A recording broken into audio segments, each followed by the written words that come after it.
எல்லாரும் எப்படி இருக்கீங்க? இன்னைக்கு ஒரு முக்கியமான விஷயம் சொல்லலாம் தாங்க வந்திருக்கேன். அது என்னன்னு கண்டிப்பா பாருங்க. நீங்க நம்ம சேனலை ஃபர்ஸ்ட் டைம் பாக்குறவங்களா இருந்தா சப்ஸ்கிரைப் பண்ணிட்டு பாருங்க. கார்த்திகை ஒண்ணு ரொம்ப விசேஷம். அதே மாதிரி கார்த்திகை மாசத்துக்கும் நிறைய விசேஷங்கள் இருக்கு. அதை பத்தி நான் அடுத்தடுத்த பிளாக்ல கண்டிப்பா சொல்றேங்க. இந்த பிளாக் அதுக்கான பிளாக் இல்ல. நான் எதுக்குன்னு சொல்லறதுக்கு முன்னாடி ரொம்ப விசேஷம். கார்த்திகை ஒண்ணு விஷ்ணுபதி புண்ணிய காலம்.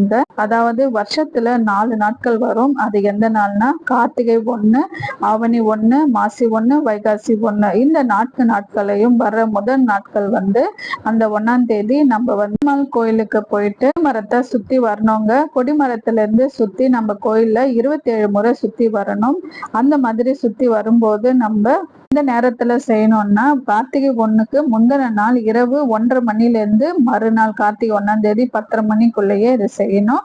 நானும் லாஸ்ட் இயரால இருந்து செஞ்சுட்டு வந்துட்டு இருக்கேன். நிறையவே மாற்றங்கள் வருது.